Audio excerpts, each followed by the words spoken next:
So our next presentation actually is not going to be live. We did a recording because this group, 24 Hours PBL Plus, actually is doing something very similar to what we're doing today. They have a 24-hour program next weekend.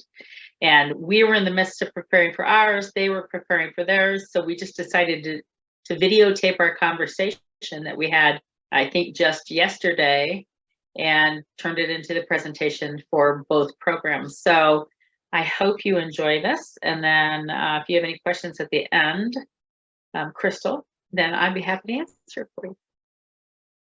See if I can make this play. I've got the sound on, so holler at me because I won't be able to holler at me if you can't hear it. Well, this doesn't have music, so.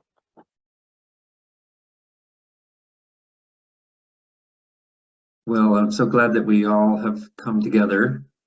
I'm Nick Salmon with the 24 Hours of PBL Plus, and I'm here with Kavita Tanna, also with PBL Plus, and Jake Mendelssohn of Gift, and Juli, also of Gift. And Juli, I'm sorry, I forgot your last name already. No, that's okay.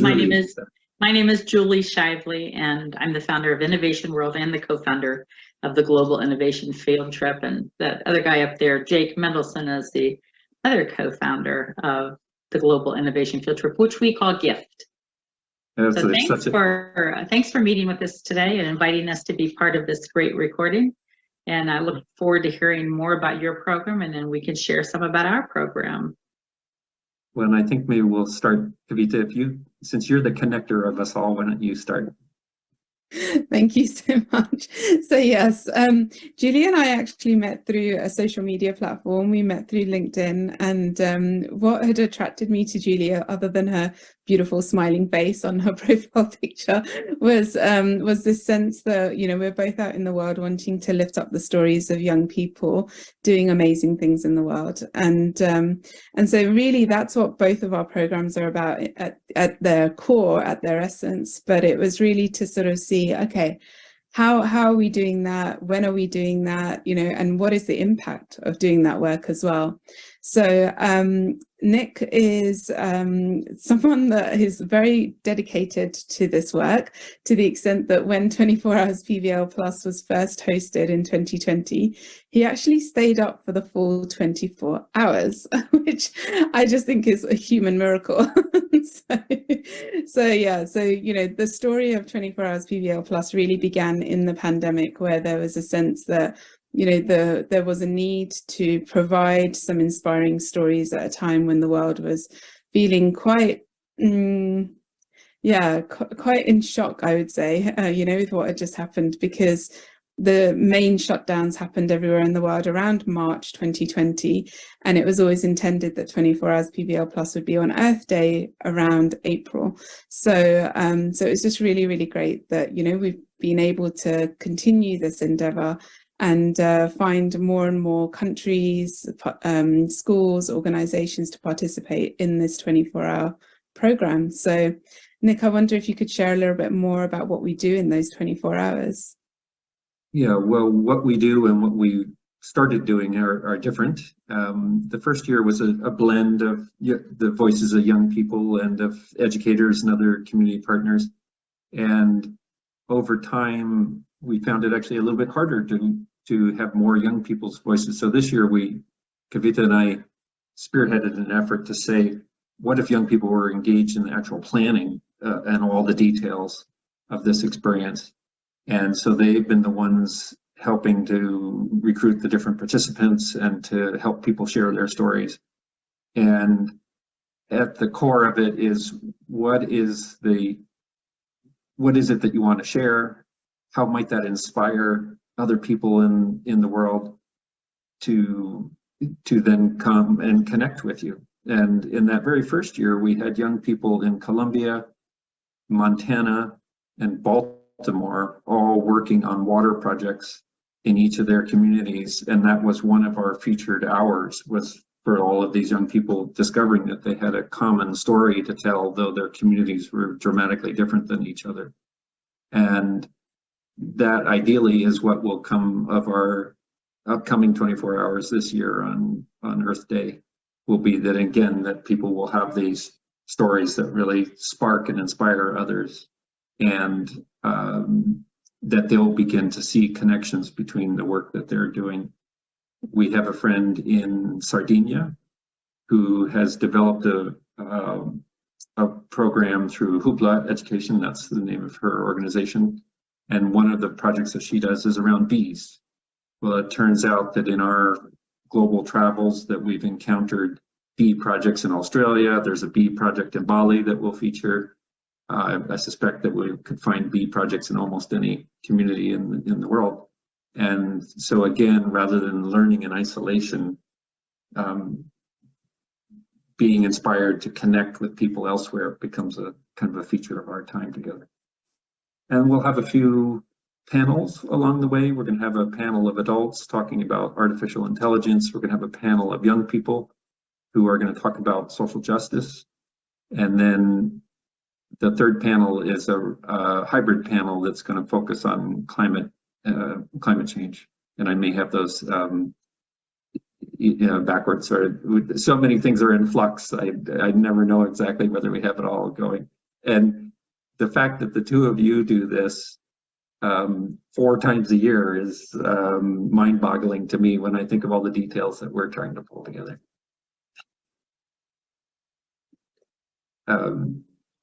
And so really we're curious about why it is that you do what you're doing.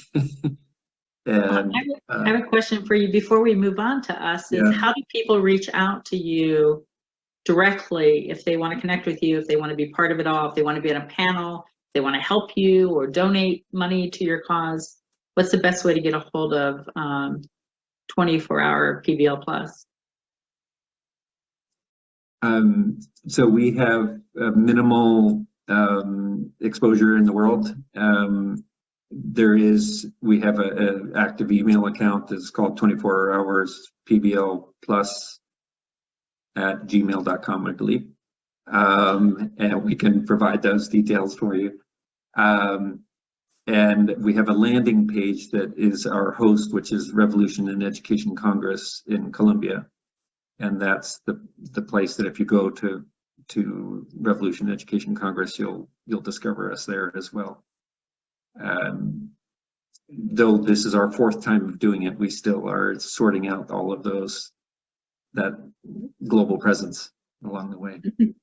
And our young people are enthusiastically opening up Facebook accounts and Twitter accounts and LinkedIn accounts, and there's talk of an Instagram account and possibly even a TikTok account. And so yeah, if you look up 24 Hours PBL Plus on any of these social media platforms, you'll see that although there's not much on there yet, because the first postings will be on the day of the event, 22nd of April 2023.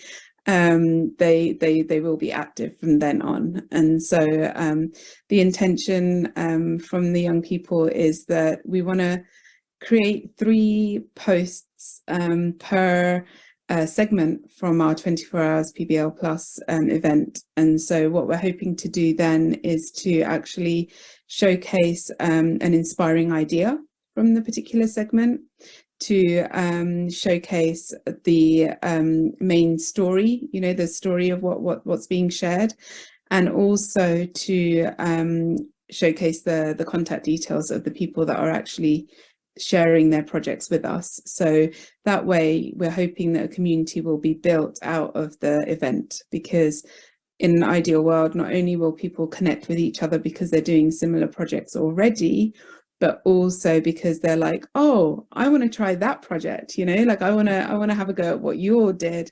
So I'm going to reach out to you and maybe we can get together either through Zoom or perhaps, now that the world's opening up again, actually go and visit those different schools and organizations to learn more in real life, so to speak, IRL. so it's all developing. It's been really fun working with the young people, to sort of hear how important being on all the social media platforms and making all these connections feels to them. So watch this space when it comes to contact us. Well, I think that there's a whole nother event that we should create at some point, which is going to be called the How March 2020 Changed Our Lives. Because your story is so similar to our story, which is so similar to many other stories that we've heard about action people have taken as a result of COVID. And a lot of it happened or began in March of 2020. That's when Jake and I got together at the end of March to talk about finding a way to help celebrate young innovators around the world, because in the world we lived in, we had been used to helping students all through the school year or supporting educators who did so. And then in the spring would manifest into challenges or competitions for them at their school level, their district level, state, national level, and even global level. And it was all being canceled. So that's kind of what drove us to do it. So I wonder how many really interesting stories are out there about things that started changing in that March timeframe. So we didn't hold the event in March, but our first global innovation field trip actually took place then in May of 2020. Planning started in March, and really it was along the lines of what you're doing. It was an effort to empower students, give them a platform where they could be celebrated and where they could learn and where they could teach. And I don't think there can be too many people doing that. And the more people that work together, like your organization and our organization, I think the faster we can take it forward and the more students we can teach. And so the global, thanks for the segue, the Global Innovation Field Trip is a 24-hour, multi-country, virtual celebration of young people, and celebration also of program leaders like yourself who inspire and support students around the world. And we do this once a quarter. We have a gift celebration in January, April, July, and October. And we'll have one this weekend, and it will be our April 2023 event. It will be our 13th gift program. And so we've accumulated a lot of great presentations, and I invite people to go out to the globalinnovationfieldtrip.org. Click on watch presenters and take a look. That you can find it, you can count them and give us an accurate count, but it's somewhere around 800 videos sitting there from our past 12 events. And you can find every type of innovator out there. I mean, one of the things that Jake and I have been very careful about is not determining for students what innovation means, but allowing them to decide what innovation is to them. So you might have somebody who has created a poem, they've created a prototype, they have an app, they have a way to solve hunger in their community, they have dances that they created, they have whole programs they created, they've got forests they're out there building and wanted to share it with people. So it's not important what they're innovating. It's important that they're learning that innovation process so that they can apply it to everything that they do going forward, whether it's part of their job or whether it's part of what they want to do in their household or whether it's something they want to do for a living and as a career. All we want to do is give them that platform to celebrate, to learn from each other, and to learn to collaborate. I'm 63 years old now, and I was probably 60 the first time I spoke to anybody from across the seas. And it's not because I didn't want to, I just had no idea necessarily how to do it, why to do it, or the impact it would make in my life. And now I can't imagine doing anything in my little bubble in Columbus, Ohio. I mean, everything I try to look at from a perspective of how it will impact the whole world. And if we can teach that to kids, kindergarten through 12th grade, just imagine what they can be doing by the time they're 63 years old. This will be way old news to them, and they will be fantastic innovators out in the world. So I'm totally off script, so Jake's probably got a list of things that I have not said, but here's one that he always asks me. He said, how much does it cost to be part of the Global Innovation Field Trip, to sign up to be a presenter or to watch it? And it's absolutely free. We don't charge anything for this work. We just want to help promote young innovators all across the world. And we've got about 60 countries currently who have participated, and it's an ever-growing list, and we're excited about it. And we're very excited to have met both of you. Nick and Kavita, and look forward to how we will collaborate going forward and the great things we can create together. Okay, Jake. Okay, great. Thank you. Sorry. That's great. It's very good. And thank you for remembering to talk about the price. One of the things, I love this conversation because the story about Julie and I is the same as you, Nick and Kavita. COVID hit and we said, what are we going to do? Julie and I had this idea. We were going to do it once because COVID was going to go away, and that was the end of it. And it didn't go away. And people started calling us up going, oh, that was wonderful what you did in May. When are you going to do it again? And many years ago, when I was a child, I was on a horse. They put me on a horse and I had no control over the horse. The horse went wherever it wanted to go. And I was just sitting on the back. And that's really what this feels like also. Julie and I sort of have set this up. But believe me, we are not running it. And these ideas, the kids come up with ideas and they're going to do something. And can we try this? And Julie and I just essentially sit on the back of the horse and go, yeah, wherever you want to go, we're willing to go. I want to show a little short video if I can. And the great thing about this is, I don't know about, you didn't have anything to do with this, Julie, because I know I didn't. About this video. Oh, the creation of the video? No, volunteers out of family out of Saudi Arabia who volunteered one day. I think when they saw how bad my social media presence was, they volunteered to be part of our social media team. So they really are the team. Our great contribution is we do things so poorly that people volunteer to do them correctly. So I want to give an even better plug. That's Alavel and her wonderful children from Wonderfully Made Kids. That's her homeschool organization she runs. That's who was behind this video. So, and they're Filipino citizens living in Saudi Arabia. The world is changing and education must change with it. Imagine a world where students take the lead in innovating solutions, where collaboration raises the level of their work from good to exceptional, and where students are celebrated not for their scores, but for their societal impact.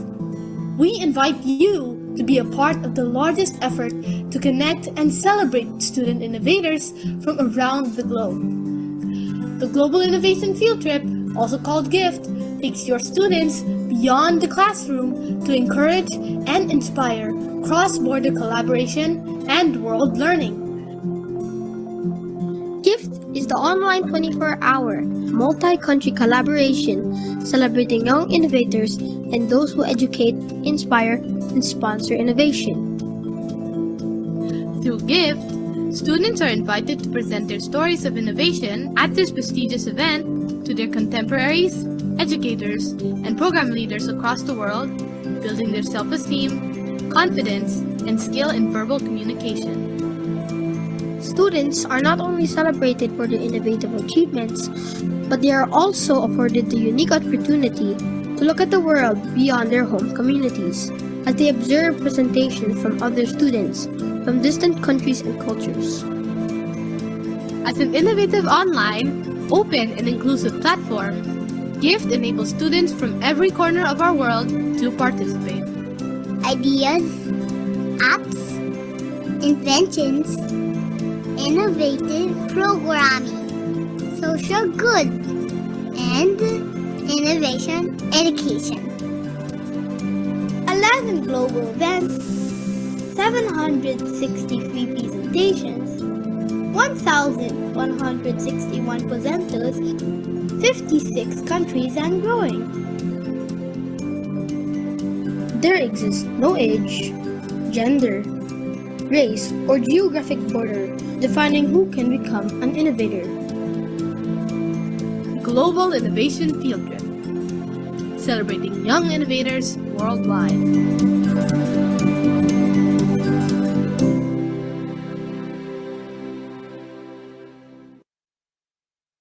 And that is the horse. That's amazing. I want to make a comment about your first program, Nick, where you were up 24 hours. Same way with Jake and I for ours, but the flaw in that is it really isn't 24 hours because you didn't wake up just in time to get on and get off. You were up. So when we figured it out, there was like 36 hours, and then I got to take a nap when it was over. But the really cool thing is how that changes over time, and I'm sure for you it did. You're probably not doing 24 hours yourself anymore, I hope. But what we did is we started working with some of the program leaders around the world that we know and invited them to be hosts. And so by our second event, we had lots of help. And now we have about 33 volunteer hosts from anywhere from 14 to 16 countries that come in on each global innovation field trip and help. They may do an hour, they may do a couple hours, and they may do more than that. And about a third of those are student co-hosts, which we're really excited about. If we can get to the point someday that the students co-hosts are running it and we're not even on the horse anymore, but we're in the wagon in the back, way back, we would be very, very happy. So we're just trying to grow these kids old enough to be able to do things like that. But I imagine that's the same for you, that you count highly on volunteers, educators, and others to help your program. Yeah, I mean, everything has been self-funded and reliant on volunteers in order to make it accessible to everyone. We have also been, this year in particular, almost maybe 85% of the time, we have an adult paired with a young person as the hosts of any given segment. And then we also have young people and not so young people in the tech support realm too. So we're all learning throughout those 24 hours as we go, and certainly spreading the sleep around as a result, so that we, because we're launching at 1 o'clock in the morning British summertime, that means that I'll be in America at the time, and so I can be the early host, and then we'll hand off to our partners in India and China, and then Kavita gets to wake up in the UK, and she'll have a run at hosting again in collaboration with various young people, and then the Americas wake up again, and so we have that opportunity to connect yet again. And though that sounds like a very logical start in New Zealand and end in Hawaii, probably just like your event, that's not actually the way it works. We go back and forth across the globe numerous times along the way. But yeah, I think we are, all four of us are very much reliant on the energy of other people to help make this a success. Yeah. One of the other things that's happened for us, I'm sure it's probably happened for you, is we've had students make connections with people they would never have connected with. So there'll be a student in India talking about space and outer space and stars. And then there's a student in Mexico who says, wait a minute, I'm interested in that too. And they connect, and the next time they've given a joint presentation with two students from totally different parts of the world are now connected and working together. And that's just exciting for us. Yeah, that's inspiring that you've been able to achieve that. I'm inspired by what you shared in that video of how many young people from so many different parts of the world. And I can see that those kinds of collaborations that you just described would naturally spark from that, because people will see somebody else in the world that's interested in what they're interested in. That's great. The other thing is, we're not strictly, this is not so much a Shark Tank type of an event where people are getting on and here's my great idea and give me money. But we do have students who've come on with innovations and ideas and have gone on to do other great things. And in fact, Julie, we've got a presentation coming up at this gift where it was a young man showed us some idea that he had. He's in Africa, and he was working on an idea for incubators to raise chickens. And he has now managed to actually form a company. And he's got an update on his company. He sent me the official documentation from his government that he has an actual company. And this is just, so exciting to see that the encouragement we gave him is he's moving forward on this. So that's wonderful. That is amazing. And yeah, like it's This is the fourth event for 24 Hours PBL Plus, and I think you mentioned that the one coming up is your 13th, and so definitely, you know, like you're offering some ideas to people that are going to be part of 24 Hours PBL Plus to really be that proactive and connect with your peers in different parts of the world, so that perhaps next year we can have a similar sort of style of presentation where, you know, young people have connected from different continents and are presenting together because they've built that strong relationship, which is awesome, because we're definitely seeing that in the planning committees, you know, that like, oh, okay, yeah, I've never really been connected to someone, you know, from East Africa being based here in India and things like that. And we did have a funny meeting when we were sort of with the planning committee, and one of the girls in India realized that I speak the local language, and,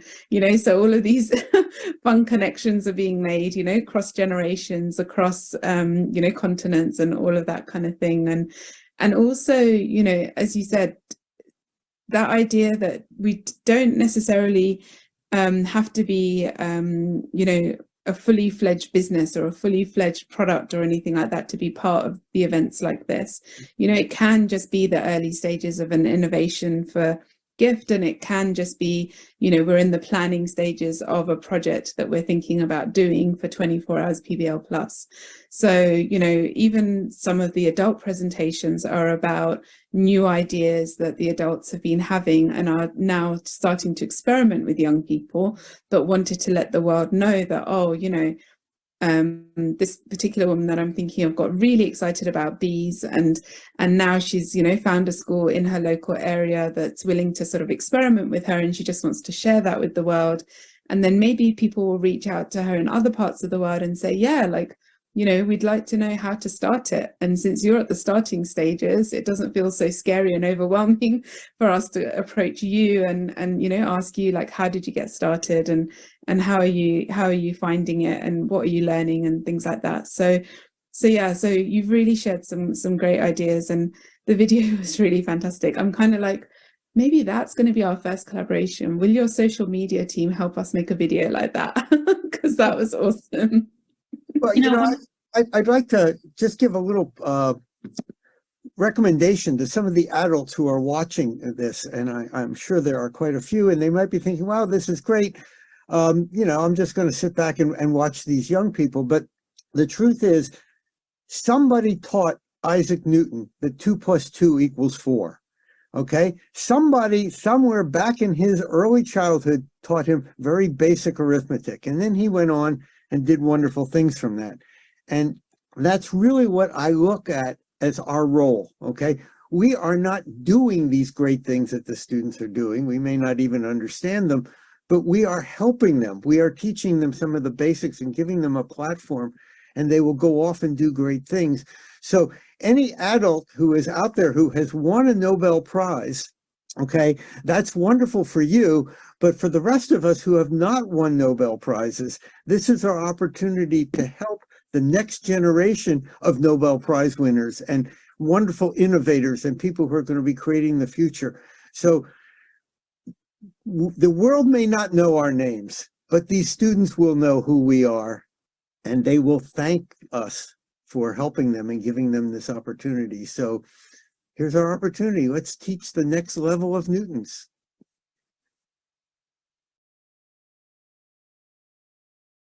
That sounds like a wonderful way to wrap up. And we're so delighted that you've been a part of our program and that we get to be a part of your program. And looking forward to seeing what kind of collaborations are on the horizon for all of us, whether we're in the cart or we're on the horseback, or whether we are being chased by the horse across the field. I don't know which, but we'll look forward to continuing this conversation beyond your wonderful event this weekend and our event next Friday, Saturday. So Wonderful. so glad that we had this time together. Thank you. Thank you, everyone. Thank you, everyone.